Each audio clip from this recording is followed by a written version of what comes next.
este nou și, de fapt, e un termen care a fost inventat chiar de Marius Zamfir, autismul virtual. Bună dimineața, Marius, bine ai venit la Matin 7. Bună dimineața dumneavoastră și telespectatorilor dumneavoastră. Deci ziceam că este un termen inventat de tine, pentru că cumva ai lucrat foarte mult pe acest subiect, îmi ziceai mai devreme, de 2007 deja lucrezi pe acest subiect, autismul virtual. Ce înseamnă asta? Să luăm de la bază, ce este autismul deja și după asta ce este această variantă de autism? Autismul, pentru a înțelege toată lumea ce este, este o tulburare de neuroconectivitate. Din anumite cauze, nu se creează rețelele neuronale la nivelul creierului. Bebelușul la naștere are aproape același număr de neuroni pe care îl avem și noi. Da? E o diferență sub 2%. Ideea este că între 0 și 3 ani creierul își triplează dimensiunea pentru că primește foarte multă informație senzorio-motorie din mediu și încep să creeze aceste rețele neuronale. Ca să vă dați seama, noi avem undeva cam la 90-100 de miliarde de neuroni și un singur neuron ajunge să creeze undeva chiar și 40.000 de sinapse, de legături cu ceilalți neuroni. Da. Ori hrana acestor sinapse, în primul rând, este materia primă, alimentația corectă a copilului, dar mai ales stimularea senzorio-motorie. Copilul să primească informații senzoriale și să se miște. Deci este o rețea întreagă în construire, deci trebuie să ajutăm copilul să se construiască corect această rețea și dacă există o problemă de conexiune, aici apare autismul. Da, în autismul clasic, din tot ce am studiat eu până acum, sunt niște mecanisme defecte undeva pe tot ce înseamnă acest proces de sinaptogeneză, de crearea acestor rețele neuronale. Deci undeva ceva e defect. Ca și cauze, plecând de la tulburări genetice, și cea mai gravă este o tulburare genetică în care lipsește gena care trebuia să producă aceste sinapse. Și în cazurile alea, chiar spuneau medici, e bine să anunți părintele că degeaba investește în terapie. Nu există piesele de a construi sinapse. Există tulburări metabolice, organismul copilului ori de la naștere, ori ulterior, dobândește o alergie sau intoleranță la o anumită substanță și corpul lui nu mai știe să o transforme în substanțele care să hrănească creierul și corpul în general și de multe ori chiar se transformă în niște acizi care produc mici leziuni la nivelul creierului. Există intoxicații cu metale grele, există hipoxii la naștere. Sunt mult mai multe cauze care pot duce la... Deci poate ajunge asta după naștere, deci copilul naște, să zicem, perfect normal și după asta cu un eveniment cu o alergie din asta se dezvoltă... Da, noi factori epigenetici, adică cauzați de mediu, da? Poate fi și intrauterin, dacă mama a fost supusă unui mediu cu metale grele, în general. E foarte greu de depistat, pentru că, de pildă, o analiză genetică, un singur marker genetic costă undeva între 1000 de lei și 1000 de euro. Și sunt mii de tipuri de analize genetice. Nu poți, înainte de naștere, să verifici absolut tot? Nu poți să verifici absolut tot. Deci, cum spuneam, autismul clasic, clar, avem niște mecanisme defecte pe tot procesul de sinaptogeneză și autismul virtual, cum l-am numit eu, el este, de fapt, un fals autism, dar trebuia să dăm o denumire acestui fenomen, pentru că autismul, nefiind o boală, o evaluăm prin observarea unor comportamente, ori aceste comportamente le întâlnim în ambele cazuri, și în autismul clasic și în autismul virtual. Deci are cumva două sensuri virtual, pentru că este virtual pentru că nu este real, nu este că nu este real, da, dar mai ales că este cauzat de mediul virtual, exact, mediul deci acesta al ecranelor. Deci are două... Chiar e frumos această denumire, pentru că e un autism fals care e provocat de mediul virtual. În autismul virtual, de fapt, vorbim tot de o tulburare de neuroconectivitate, dar nu pentru că e ceva defect, ci pentru că creierul copilului n-a fost stimulat corespunzător. Da? Vorbim de, vă spuneam, dezvoltarea 0-2 ani se numește dezvoltarea senzorio-motorie. Deci copilul are nevoie, pentru a se dezvolta din punct de vedere neurologic, de senzații și de motricitate. Orice se întâmplă cu un copil care stă în fața unui ecran foarte mult. El nu primește decât două tipuri de informații senzoriale, vizuală și auditivă. Băieții, în general, și noi bărbații, când ne concentrăm vizual către ceva, devenim surzi, la nivel perceptiv, nu la nivel senzorial, dar la nivel perceptiv devenim surzi. Și, de fapt, copilul nu primește decât o informație vizuală. Informație vizuală care, în general, necesită existența unor mecanisme ale gândirii mult mai concrete și mai reale și mai abstracte, da? Pentru a se dezvolta. Ori copilul mic nu are aceste mecanisme dezvoltate. El are nevoie să vadă pisica, să o tragă de coadă, să vadă că face miau, ca să învețe că pisica face miau. Nu poate să învețe de la televizor că pisica face miau. Da, ca sunt doar imagini care sunt forme care se mișcă. Pe lângă asta se mai întâmplă următorul fenomen. Creierul copilului este în formatare, în dezvoltare. Spuneam că între 0 și 2 ani își triplează dimensiunea și la 3 ani deja creierul e format în proporție de 90-95% față de creierul unui adult. Ori fix în această perioadă, el nu primește informațiile corespunzătoare, dar mai ales ce primește de la mediul virtual? Păi primește și învață să primească primească informația la 25 de cadre pe secundă. Cu atâta emite televiziunea în general și mediile virtuale, vorbim de formatul clasic. În HD avem peste 50 de cadre pe secundă. Se învață să primească plăcere la nivel neurologic. Sunt foarte multe studii care arată că vizionarea TV ne relaxează, dar de ce ne relaxează? Pentru că la nivelul creierului se descarcă substanțe din gama opiaceelor. Și acolo avem heroină, morfină, codeină, deci niște relaxante care oferă plăcere. Și ce este cel mai grav este că fără să depună niciun efort.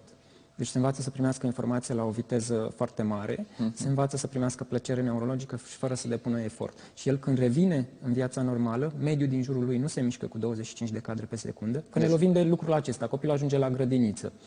Păi, în primul rând, doamna de la grădiniță nu prea e interesantă, că nu prea se mișcă cu 25 de cadre pe secundă. Și doamna asta, care este neinteresantă, îmi cere să fiu atent. Ori atenția este un proces care necesită efort. Ori eu m-am învățat să primesc plăcere fără să depun efort și cineva care e neinteresant îmi cere să depun efort fără să mă ofere plăcere. Deci asta e interesant că există nu numai o conștiință că te uiți la un ecran, dar și în afara ecranului, după asta tot există o problemă pentru că nu te mai uiți și vrei creierul a învățat s-a formatat pe primirea informației la vitezele acestea și pe mecanismele acestea. Și de aceea autismul virtual este doar vârful icebergului, pentru că în spate sunt foarte mulți copii cu probleme de atenție, cu probleme de motivație. Cum poți să motivezi un copil care el s-a învățat tot timpul să primească plăcere fără să depună efort? Cum să-l mai motivezi în orice activitate? E foarte greu să-l motivezi. După aia nu-și poate concentra atenția, pentru că, vă spuneam, el a învățat ca totul să se miște în jurul lui, ori în viața de zi cu zi nu se mișcă totul cu 25 de cadre pe secundă. Și atunci, dacă nu se mișcă lucrurile respective, eventual o să mă mișc eu ca să creez relația de mișcare. Și vedem, avem copii cu deficit de atenție, copii hiperkinetici care nu pot sta, sau combinația lor, numim noi ADHD, tulburare hiperkinetică cu deficit de atenție. Avantajul mare care ar fi în tulburarea în autismul acesta virtual, cum l-am numit eu, este că nu vorbim de niște mecanisme defecte. De aceea, dacă identificăm precoce această tulburare, este reversibil. Dacă eliminăm sursa principală, adică cauza, și începem o stimulare corespunzătoare și în funcție de vârstă și terapii specifice, cel puțin în terapia pe care noi o lăsăm acum și care se numește terapia de eliminare a efectelor consumului de ecrane, avem un procent de recuperare undeva la 89, chiar 90%.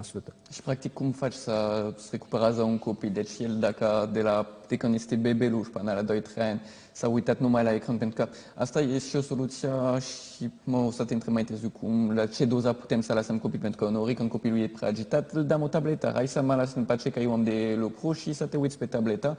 Deci există problema asta. Dar care este procesul de recuperare? Adică te joci cu el, îl învați din nou să apreciază efortul? Dar... Prima etapă pe care o facem este reconectarea. Copilul pierde conectarea cu adultul. Bebelușul de la 2 luni, când te-ai dus în fața lui, el este cel mai fericit că te afli acolo. Dacă începi să vorbești cu el, e în extaz, începe să se gângurească, nu mai poate de plăcere. Atunci încep să activeze corespunzător genele pe producerea de hormonei fericirii, pe serotonin și dopamină, și copilul va mai căuta comportamentele respective. Noi suntem niște persoane foarte sociabile, pentru că dacă ne analizăm o zi obișnuită a noastră, a adulților în general, o să vedeți că peste 90% din activitățile zilnice, în timp ce le facem, nu avem niciun chef să le facem. Dar le facem pentru că avem de cele mai multe ori niște motivații sociale în spate. Ori dacă mecanismele astea sociale nu sunt dezvoltate la copil, el nu mai e interesat de interacțiunea cu adultul și de aici pleacă toate celelalte mecanisme, se creează niște blocaje în motoarele învățării, le numim noi. Motoarele învățării, în primul rând, sunt atenția către adult, după aceea avem capacitatea de imitare, pentru că dacă mie îmi place adultul și adultul îmi oferă plăcere prin interacțiune, încep să-l imit. Da? Avem limbajul receptiv. Limbajul receptiv înseamnă partea de înțelegere a limbajului. Când îl întreb pe copil unde e mama, să se uite în direcția mamei. Când îl întreb unde e cana, să se uite în direcția cănii. Deci, partea de înțelegere a limbajului, chiar dacă bebelușul încă nu vorbește. Și ceea ce este cel mai important este, de fapt, jocul simbolic, care înseamnă, de fapt, povestea, reprezintă povestea din spatele manipulării unui obiecte. Eu văd copilul că ia un telefon sau un Lego și îl mișcă cumva pe covor. Povestea din spate este, eu sunt într-o mașină, sunt la Formula 1 și iau viraj și... Deci este această poveste care apare chiar sub un an Și la nivel intraverbal, da, abia după aia o să vedem că copilul în timp ce manipulează eventual niște obiecte începe să verbalizeze, să spună, uite aici iau viraj sau se joacă cu păpușelele, fetițele. Deci acestea sunt mecanismele care se blochează și în momentul în care se blochează copilul nu mai poate învăța din mediu. Una din persoanele care a inventat terapia pe care ne bazăm și noi destul de mult în recuperare a spus un lucru foarte interesant. Dacă un copil nu poate învăța în felul în care îi predăm, îi vom preda în felul în care poate să învețe. Deci noi, prin terapiile acestea specifice, de fapt modificăm modul de predare. În funcție de copilul, în funcție de nevoile copilului. Această metodă, care spuneam eu, metoda ATC, este o metodă bazată pe foarte multe terapii și plecăm de la terapia sistemică, de la terapia de implicare a părintelui în primul rând, pentru că copilul îți va veni 2 ore, 3 maxim pe zi în terapie, dar restul tot cu părintele stă acasă și dacă părintele nu va fi educat să elimine cauzele, să învețe cum să se comporte cu copilul, ce activități să facă cu copilul, cum să le facă, când să le facă, copilul nu va avea o recuperare foarte, foarte rapidă. Da, pentru că acum vorbești despre o terapie când copilul deja are niște simptome și a fost afectat de sursa virtuală,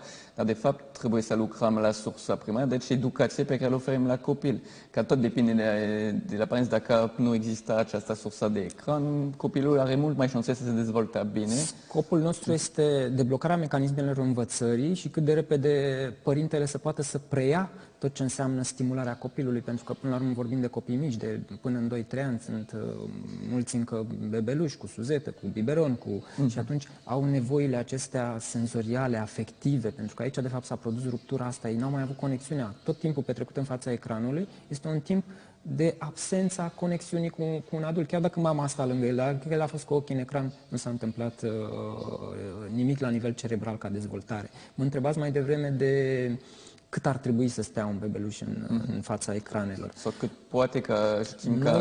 Nu există niște studii în Europa, există niște studii ale Academiei Americane de Pediatrie și sunt niște recomandări, de fapt, reînnoite în 2016. Sunt bazate pe 49 de studii legate de probleme de alimentație, probleme de somn, probleme cognitive, dezvoltarea limbajului, întârzieri pe mai multe arii și dânsii spun în felul următor. Până într-un an jumate, bebelușii n-ar avea voie deloc să aibă acces la ecrane.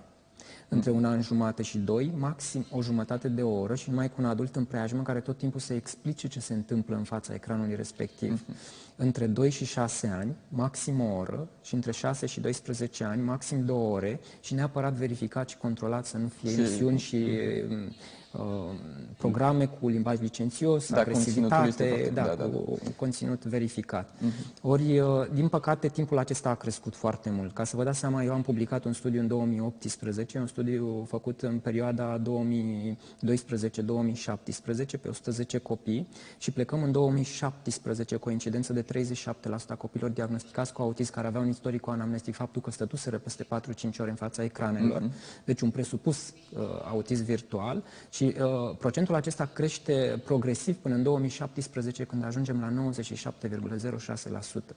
Din păcate, acest fenomen se extinde din ce în ce mai mult. Dacă în 2017 am evaluat 37 de copii, în 2018 am evaluat 73 și în 2019 până la timpul prezent am evaluat peste 140 de copii noi cu această tulburare. Deci un studiu pe termen lung care te ajută să vezi care sunt cauzele. Și ce am înțeles eu din creșterea aceasta progresivă a fost că, de fapt, vedeți, a crescut aproape de 3 ori, cel puțin de 3 ori între 2012 și 2017. Am făcut o analiză separat și mi-am dat seama că, de fapt, în 2012 apare tableta la un preț accesibil în România, apare sistemul cu Android la telefoanele mobile și apare tehnologia 4G. Deci, dintr-un televizor care, în general, era fix undeva într-o cameră, avem un ecran la care copilul are acces în orice mediu, în parc, la restaurant, în mașină, în orice mediu. Deci, cred că a crescut, de fapt, foarte mult accesul la ecrane. La zona virtuală și, din păcate, cred că va fi din ce în ce mai rău pe zona asta. Da, pentru că de cele mai multe ori, spuneați dumneavoastră mai devreme, de cele mai multe ori pleacă de la faptul că copilul nu prea mănâncă bine. Și atunci vedem că dacă îi punem o tabletă în față sau un ecran în față, copilul se liniștește și mănâncă. Dar asta e prima greșeală și din păcate de acolo pleacă și îl uităm în fața acestor medii virtuale. Chiar am avut anul trecut 2 copii din zone diferite, unul din Tulcea, unul din Suceava, dar fix cu aceeași poveste. La 4 luni au băgat diversificarea copilului și copilul nu mânca bine. Și au văzut că dacă îi pun o tabletă în față, copilul mănâncă foarte bine și foarte cu minte. Fără să-și dea seama, l-au lăsat peste 4-6 ore pe zi și la 6 luni și-au dat seama că nu mai avea nicio interacțiune cu tot ce înseamnă stimuli auditiv, stimuli vizual către adult. Nu mai răspundea, părea că e surd. Dar doar că dacă puneai o tabletă în față... Au eliminat tableta, au văzut imediat niște modificări și niște schimbări radicale și au căutat informații, au dat de site-ul Stop Autism Virtual, m-au sunat și mă întrebau cât de grav i-a afectat copilul. Și am spus că nici eu nu știu, că n-am lucrat niciodată cu copii atât de mici, dar având în vedere că creierul are o plasticitate foarte mare în perioada asta și până la urmă n-a stat decât 2 luni, de la 4 luni la 6 luni, ar trebui să nu fie probleme. Și dovada e că nu m-au mai sunat, asta înseamnă că bebelul și-au fost bine. Și în general ce am observat, până într-un an jumate, dacă eliminăm cauza, de cele mai multe ori n-a fost nevoie de terapii de specialitate. Dar, de la un an jumate până la 2 ani, diferă foarte mult, aproape de la o lună la alta, orele de terapie și timpul alocat terapiei. Cât mai mult așteptam, cât mai mult avem. Dacă la un an jumate, în general, am făcut între o lună și maxim 3 luni de terapie. La un an și 8 luni, între 3 și 6 luni de terapie. La un an și 10 luni, între 6 și 10 luni de terapie. Cei peste 2 ani avem nevoie de minim un an de zile de terapie, într-adevăr cu o frecvență mult mai mică. Dacă în terapiile clasice ale autismului vorbim de 6-8 ore pe zi, aici lucrăm maxim 2-4 ore pe zi, deci cu un timp mult mai mult și cu rezultate mult mai mari. Mai îți propun să luăm o scurtă pauză și după asta o să intrăm în zona de sfaturi pentru părinți, pentru că, cum ziceai, cu exemplul ăsta de mâncare, că dacă vedem că dăm o tabletă mănâncă mai bine, nu e cea mai bună soluție, că dacă pe momentul, pe scurt, pe termen scurt, mi se pare potrivit că funcționează pe partea de alimentație. Deci să revenim cu niște sfaturi pentru părinți și reamintesc, deci site-ul este stopautismvirtual.ro. Deci puteți să mergeți pe stopautismvirtual.ro și noi ne revedem peste 3 minute. Mergem în bucătărie și o să vă prezint și rețeta de astăzi în timp ce vorbim despre acest subiect. Rămâneți cu noi!